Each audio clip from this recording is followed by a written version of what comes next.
સાબરકાંઠાના વડાલીમાં યુજીવીસીએલ કચેરી દ્વારા મંજૂરી વગર લીમડાના ઝાડ કાપવામાં આવતા 15 બગલાના મૃત્યુ થયા અને 30મી વધુ ઘાયલ થયા। આ ઘટનાને પગલે જીવદયા પ્રેમીઓમાં ભારે રોષ જોવા મળી રહ્યો છે। ભગીરથ જીવદયા ટીમ અને બજરંગ દળના કાર્યકરો તાત્કાલિક ઘટના સ્થળે પહોંચી ગયા હતા। ઈજાગ્રસ્ત બગલાઓને સારવાર માટે અમદાવાદ ખસેડવાની વ્યવસ્થા કરવામાં આવી છે, જ્યારે મૃત્યુ પામેલા બગલાઓની દફનવિધિ કરવામાં આવી।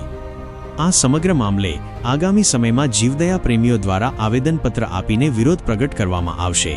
આ ઘટના યુજીવીસીએલ તંત્રની ગંભીર બેદરકારી દર્શાવે છે।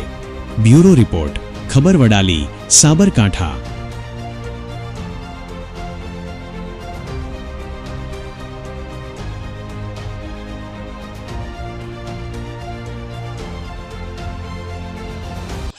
વડાલી ભગીરથ જીવદયા અને બજરંગ દળના કાર્યકર્તાઓને સૂચના એક ફોન દ્વારા માહિતી મળી કે વડાલી જીવીબી બોર્ડની અંદર 3 લીમડા કપાયા, પણ એના પર લગભગ 200 થી 300 બગલા જે એમનું પરિવાર સાથે ત્યાં રહેતા હતા।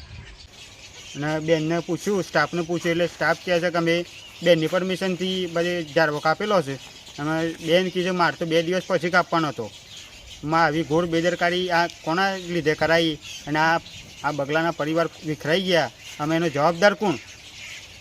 આગામી મંગળવારના દિવસે જે બેન કહે છે હું બહાર છું, મંગળવારના દિવસે અમે વડાલી જીવીબી બોર્ડમાં આવવાના છીએ ને બેનનો જવાબ કેવો મળે છે। ને સોમવારના દિવસે એટલે પ્રમ દિવસે મામલતદાર સાહેબને આવેદનપત્ર પણ આપવાના છીએ કે આવી ઘોર બેદરકારી ના ચાલે। જે આપણામાં જીવ છે એ એવું પણ એમનામાં જ જીવ છે।